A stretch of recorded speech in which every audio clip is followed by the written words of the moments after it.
자, 두 번째 우리 핵심어 만화는 정의가 어떻게 되는지 볼게요. 만화는 아이디어를 표현하기 위해 자유롭게 그린 그림 및 기타 형상들이다. 그래서 우리가 마음속으로 생각하는 거, 불가능할 것 같은 거, 그런 거는 만화는 마음대로 펼칠 수가 있죠. 그래서 거기에 착안을 해서 출판사에서 이렇게 루브르 만화 컬렉션을 출판을 했습니다. 근데 지금 여기 나와 있는 이미지들은 극히 일부고 30권 넘는 작품들이 제작이 되었는데, 처음에 이 기획이 시작되었을 때는 4권 정도 하고 그만두려고 그랬어요. 일단 시작해 보니까 너무 작품들이 훌륭하고, 아 이거 계속해도 되겠다 해서 아직도 지금 릴 루브르라고 해서 제일 마지막 아래 오른쪽에 있는 작품이 작년에 나온 책이에요. 아직도 현재 진행형으로 계속되고 있고, 그래서 파브리스 두아르가 그 당시 루브르 출판사의 대표인데, 이분의 출간사가 정말 중요하다고 생각해서 제가 가져왔는데요.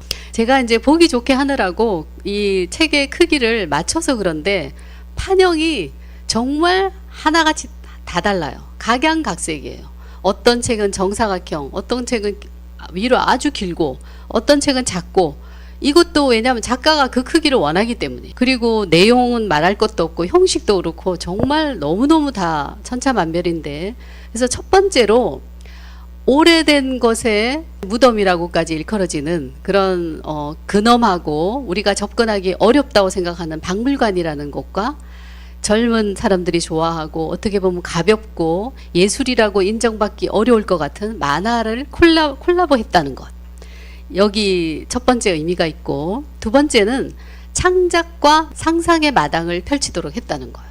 그러니까 말하자면 작가들에게 완전히 백지수표를 주는 겁니다. 마음대로 하세요. 세 번째, 그렇기 때문에 판형이나 내용이나 형식이나 이런 것에서도 완전히 자유로움을 허용했다는 것인데, 이런 점에서 이 만화 컬렉션이 나왔다는 것 자체가 어떤 루브르가 지향하는 정신, 예술이란 무엇인가 하는 것을 너무나 잘 보여준다고 하겠습니다. 자, 그러면 제가 모든 작품을 다 다룰 수는 없고 한 3작품을 보면서 이 작품들에서 다루고 있는 문제가 무엇인가 하는 것을 이제 간단하게 살펴보려고 하는데요. 이 책이 루브르 가로지르기라고 제가 제목을 붙였는데, 이 지금 표지에 나오는 이 인물이 벙거지 모자를 쓰고 뒤에 약간 배낭 같은 걸 메고 있는데, 자신이 마치 사냥꾼인 것처럼 루브르를 막 헤매고 돌아다니는 그런 과정을 펼쳐주고 있습니다. 근데 사실 이 루브르에서는 배낭을 메고 다니지 못해요. 배낭을 메면, 루브르뿐만 아니라 모든 박물관이 배낭을 메면 잘못 움직이다가 작품을 손상시킬 수 있기 때문에 배낭은 반드시 이 사물함에 넣고 들어가도록 되어 있거든요. 근데 이런 약간의 디테일상의 오류가 있긴 하지만, 그래서 우리가 박물관에 간다는 것은 어떤 정해진 해답이 있어서 그 해답을 찾기 위해서가 아니라 우리 자신을 혼란과 매혹의 장 안으로 밀어넣는 그런 시간이다 라는 점에서 우연의 전당 안에서의 모호한 여정이라는 부제를 붙여봤습니다.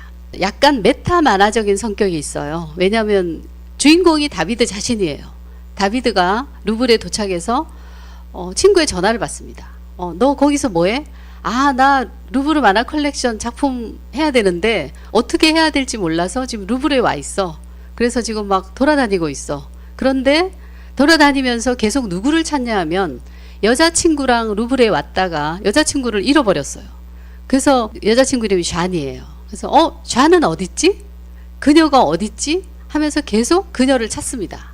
그러니까 이게 그녀를 찾는 과정이에요. 루브르에서의 과정이. 그러면 우리가 박물관에 가면 작품을 봐야 되는데 사실은 작품을 건성건성 보고 그녀만 찾고 있어요. 근데 그녀는 제 생각에 2가지 의미를 중의적으로 띠고 있는 것 같아요. 그게 뭐냐면, 루브르에 가면 우리가 모두 다 누구를 찾느냐 하면 모나리자를 찾거든요.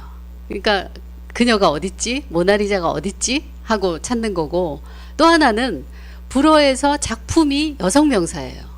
그래서 그 작품이 어딨지? 우리가 박물관에 간다는 것은 예술 작품을 보러 가는 거죠. 그래서 찾아 헤매는 과정이 작품을 찾는 과정이다 라고 하는 것을 나타내기 위해서 계속 그녀를 찾아 헤매는데, 저는 이게 만화를 그리는 사람만이 생각하는 발상이라고 생각해요. 박물관을 딱 보면서 여기 거대한 만화책이네 이런 말을 해요, 다비드가. 그러고 보니까 정말 너무 기가 막힌 표현이다 라는 생각이 드는 게, 그림은 전부 사각의 프레임 안에 들어있죠. 그리고 사각의 프레임이 있는데 아래쪽에 약간의 설명은 있어요. 설명은 있지만 그 설명으로는 충분하지 않고 말풍선이 없는, 대사는 없는, 그렇기 때문에 돌아다니는 사람들이 무언의 어떤 이미지를 보면서 스토리를 만들어 나가는 거예요. 그러니까 내가 오늘 갔을 때랑 내일 갈 때가 다르고, 나와 너가 다르고, 그러니까 모든 사람들이 다 다양한 이야기를 읽고 해석하고 그걸 마음속에 가지고 발길을 나서는 것이 박물관이다 라는 의미로 거대한 만화책이라고 하고 있고, 자, 우리는 박물관에서 무엇을 하는가? 이 루브르 만화 컬렉션을 보다 보면 아까 우리가 나무 위키에서 본 정의에 따르면 박물관은 작품을 보존하고 전시하는 곳이다, 교육과 연구를 하는 곳이다, 그렇게 되어 있어요. 박물관의 기능을 중요하게 생각하는데, 이 루브르 만화 컬렉션을 지었던 작가들은 박물관의 기능보다는 박물관에 오는 사람들의 관심이 더 많아요. 사실 박물관을 박물관이게 하고 예술작품을 예술작품이게 하는 것은 관람자라고 할 수 있거든요. 그러니까 관람자가 제대로 보는가, 나는 과연 박물관에서 무엇을 보는가, 이런 질문들을 계속해서 던지는데, 사실 이제 이 이미지들을 보면 대부분 작품 사진을 찍고 인증샷을 찍습니다. 그러느라고 정신없죠. 저도 사실 마찬가지예요.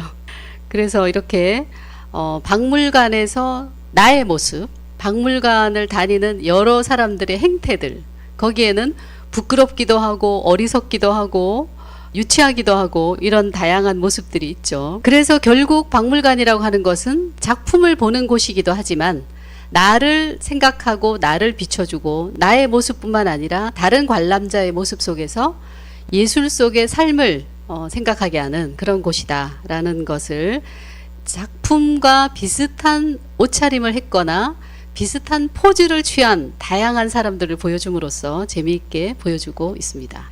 자, 여기 보면 이 나이 드신 커플과 그리스 아케이즘 양식의 대표적인 조각 쿠로스상하고 나란히 놓게 해서 미소를 짓게 하는 그런 이미지고, 그 왼쪽에는 이집트의 배불뚝이 관과 비슷한 체형을 가진 두 남녀를 보여주고 있습니다.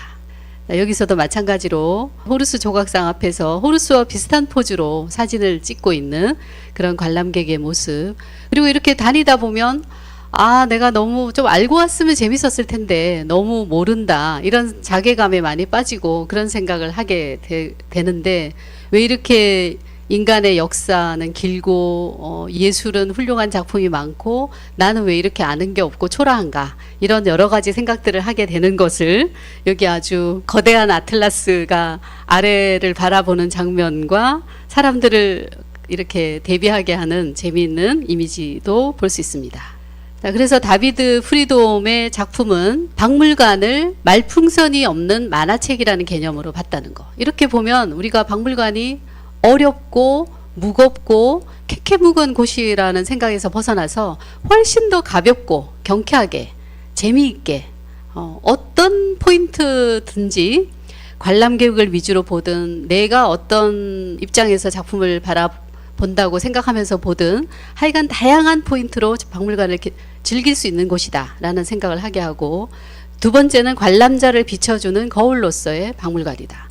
박물관이 무엇보다도 박물관으로서의 기능을 할 수 있다는 것은 관람자가 있기 때문에 관람자가 중요하다는 거고, 그래서 결국은 박물관은 사냥꾼이 사냥감을 찾듯이 탐색하고 사냥하고 배회하고 그것을 통해서 자기 자신과 혹은 다른 관람자와 작품과 소통하는 그런 공간으로서의 박물관이다 하는 것을 다비드가 잘 보여주고 있다고 하겠습니다. 자, 세 번째는 제가 마지막으로 2020년에 번역한 책인데요. 정말 이 책도 상상을 초월하는, 저는 정말 이 책을 쓴 스테판 르발로아가 레오나르도 다빈치 못지않은 천재가 아닌가 이런 생각을 하면서 책을 읽고 번역을 했습니다. 이 책의 부제는 경계를 넘어 새로운 세상 꿈꾸기 이렇게 했는데요. 자, 왜 경계를 넘느냐? 첫 번째, 이 책은 레오나르도 다빈치의 전기입니다. 이 30권 넘게 루브르 만화 컬렉션이 나오면서 한 작가를 다룬 유일한 책이에요.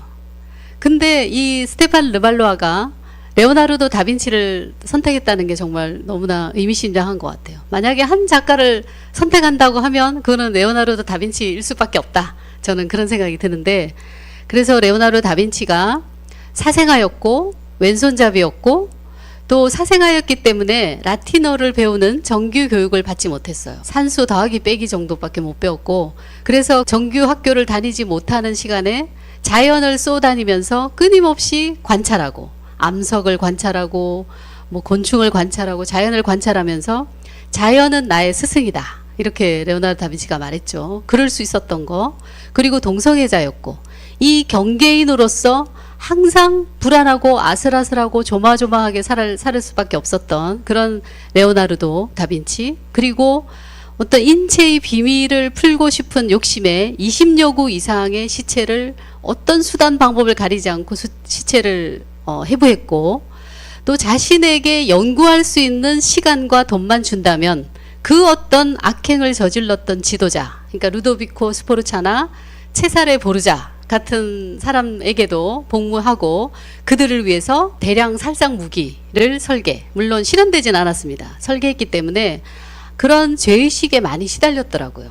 그런 경계인으로서, 그리고 인류의 반을 나는 죽이려고 했다, 이런 어떤 죄의식에 시달리는 모습, 이런 것들을 잘 드러내는 레오나르도 다빈치의 전기라는 그런 의미가 있고, 그렇게 해서 지금 왼쪽에 어떤 자신의 비밀스러운 그런 사생활 부분을 드러내는 거고, 오른쪽은 해부를 하기 위해서 시체를 옮기는 그런 장면들이 나오고, 여기서 대량 살상 무기 만들고 비행선을 실험하다가 또 친구가 비행선을 타다가 떨어져서 다치고 뭐 이런 장면들이 나옵니다. 근데 이게 레오나르도의 전기일 뿐만 아니라 두 번째로는 SF 그래픽 노블이라는 점이에요. 그래서 이게 레오나르도 얘기였는데 어떻게 그래픽 노블이 되냐? 지금 여기 이미지가, 작은 이미지가 나오는데, 이 이미지는 레오나르도 다빈치가 그렸던 성 안나와 함께하는 성모자입니다. 이 작품에서 레오나르도 다빈치의 지문을 채취해요. 이게 어떻게 가능하냐면, 레오나르도 다빈치는 윤곽선을 없애려고 했죠. 왜냐하면 우리 이렇게 인체를 봐도 사실은 윤곽선이 없죠. 윤곽선은 편의상 그리는 겁니다. 그래서 끊임없이 생성하고 소멸하고 변화해가는 인체를 윤곽선을 가지고 그린다는 것은 너무 현실적이지 못하다. 그래서 윤곽선을 없애기 위해서 칠을 한 다음에 손바닥으로 문질러서 윤곽선을 없앴습니다. 그러니까 이 레오나르도 다빈치 그림에는 분명히 다빈치의 지문이 있을 것이다 라는 것에 착안을 해서 35,000년 이후의 미래의 인류가, 지금 지구가 멸망하기 일보 직전이에요. 어떤 외계인의 침입에 의해서 이 그림에서 레오나르도 다빈치의 지문을 채취해서 레오나르도 다빈치 주니어, 그러니까 복제 인간을 만들어내는 겁니다. 인류를 구원하기 위해서. 그래서 이렇게 지문을 채취하는 장면이고, 그래서 이제 이 레오나르도 다빈치 이제 주니어가 태어나고 난 다음에 얘는 놀라운 속도로 매일매일 엄청나게 빠른 속도로 금방 성장을 하고, 가르치지 않아도 어떤 대단한 지혜와 힘을 가진 존재가 됩니다. 그렇게 해서 결국 외계인이 침입해 오고, 그래서 이제 인류를 구원하는데, 그 구원하는 방식이 전쟁이나 살상 무기를 통해서 이루어지는 것이 아니라 그 외계인 대장을 데리고 다시 루브르로 가요. 그래서 결국 우리 인류를 구원하는 것은 예술이다 하는 것을 보여주는 것으로 이 책이 끝나는데, 레오나르도 다빈치 자체가 경계인이었기 때문에 경계를 마음대로 드나들 수 있었고, 그 레오나르도 다빈치의 생애와 비슷하게 이 작품도 경계를 넘어서 전쟁에 이기기 위해서 대량 살상 무기도 많이 만들고 외계인으로부터 지구를 지키기 위해서 그렇게 했지만, 결국 전쟁을 통해서 인류를 구원하는 것이 아니라 예술을 통해서 구원한다는 그런 얘기가 아주 아름답고 웅장한 일러스트를 통해서 마치 하나의 우주 교향곡이 펼쳐지는 것처럼 이야기가 진행되고 있습니다. 요게 외계인의 우주선인데요. 지금 다빈치가 데생한 게 바로 이 꽃이에요. 꽃의 이름이 이겁니다. 너무 길죠. 베들레헴의 별이라는 별명이 있더라고요.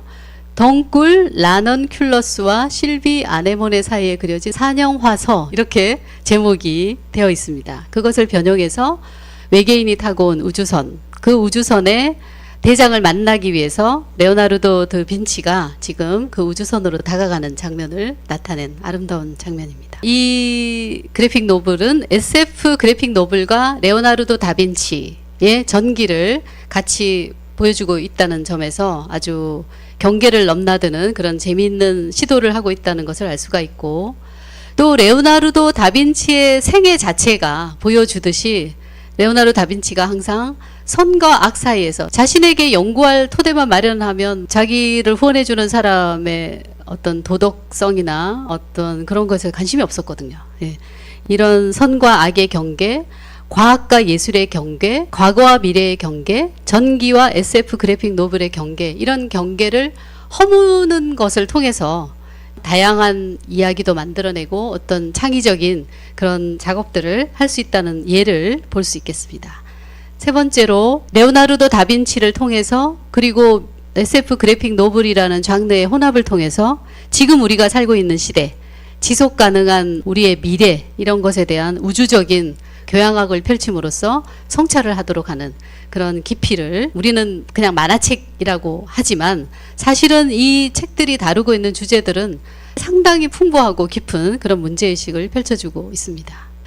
레오나르도 다빈치가 1519년에 죽죠. 그러니까 사후 500년인가요? 그걸 기념해서 2019년에 루브르에서 대대적으로 레오나르도 다빈치 전시회가 개최됐어요. 그래서 여기 제목을 빗대서 재밌게 레오나르도 1 빈치라고 붙였는데, 이제 그 레오나르도 다빈치 전시회를 기획했던 큐레이터들이 하는 말이에요. 그래서 레오나르도의 데생을 자기 것으로 만들어서 완전히 모방하는 것 같지만 완전히 자유롭게 재창조하면서 레오나르도가 500년도 넘는 과거에 했듯이 인물들에게 생명과 움직임을 불어넣으면서 새로운 아주 창의적인 그런 작품을 만들어내는데 성공하고 있다. 그렇게 할 수 있었던 것은 그의 작품을 연구하고 모방하고 탐구하면서 레오나르도의 그런 공감과 창작력과 깊이 공감한 결과였다 라고 하는 것을 보여주는데, 이것이 바로 우리가 박물관을 찾아갔을 때 작품을 대하는 태도여야 한다라는 것도 생각해 볼 수 있겠습니다. 자, 이제 스티브 잡스가 나왔습니다. 스티브 잡스가 아주 존경했던 인물이 레오나르도 다빈치죠. 사실 레오나르도는 예술 작품 하는 것보다 너무 지적인 호기심이 많아서 발명하고 싶은 것도 많고 탐구할 것도 많고, 그래서 사실 그가 완성한 작품은 몇 점 되지가 않죠. 한 15점 정도밖에 안 되죠. 그 정도로 정말 탐구적인 그런 정신이 뛰어났는데, 그런 탐구심이 강했기 때문에 연구와 작품들을 만들 수 있지 않았나 하는 생각이 드는데, 그렇다고 한다면 창의적인 것은 뛰어난 천재들만 할 수 있느냐? 그런 건 아니죠. 우리가 루브르 가서 지금 계속 작품을 어떻게 봐야 할 것인가 하는 것을 통해서도 어떤 힌트를 얻었던 것처럼, 때로는 힘을 빼고 흐느적거리면서 그냥 우연에 맡기고 사냥꾼처럼 그렇게 돌아다니기도 하다가 내 마음에 꽂히는 어떤 작품이 있으면 제대로 바라볼 것. 그냥 진짜 바라보는 게 중요해요. 바라보는데 그냥 휙 보는 게 아니라 제대로 바라보고, 그걸 봤을 때 내 내면에 어떤 목소리가 들리는가, 내 내면의 목소리에 귀를 기울이는 것, 그것이 중요하고, 그 내 내면의 목소리에 귀를 기울였기 때문에 팅커 헤드필드 디자이너가 퐁피두 센터를 보면서 에어가 보이는 그런 시스템을 디자인하는 그런 획기적인 생각을 하게 됐다는 것을 생각할 수 있겠습니다. 누구든지 그렇게 할 수 있는 거죠. 자, 데모크리토스라고 하는 플라톤과 동시대의 철학자, 웃는 철학자로 유명한 사람이죠. 몽테뉴는 그렇게 말했죠. 내가 무엇을 아는가? 나는 아무것도 모른다. 예, 내가 아는 것이 틀릴 수도 있다. 진실은 운물 속에 있다고 하는 거는 운물을 뒤져야 된다는 거예요. 탐색하고 내가 지금 알고 있다고 생각하는 것을 의심하고 뒤집어 보고 거꾸로 보고 그런 노력을 해야 한다라는 것을 전하는 그런 말이라고 생각하고, 레오나르도 다빈치는 모든 형상은 끊임없이 제멋대로 바뀐다. 그러면서 이 스테판 르발로아가 사파에서 레오나르도 다빈치의 비서 같은 인물을 어떨 때는 할아버지처럼 그리고 어떨 때는 소년처럼 그리고 어떨 때는 연기처럼 그려요. 그래서 모든 형상은 끊임없이 제멋대로 바뀐다는 것은 어떤 것으로도 무엇이든지 다 표현할 수 있다. 어떤 것으로도 바뀔 수 있다는 거예요. 그래서 우리에게 상상력의 끝은 없다. 경계는 없다. 한계는 없다. 라는 것을 잘 보여주는 그런 말이라고 하겠습니다.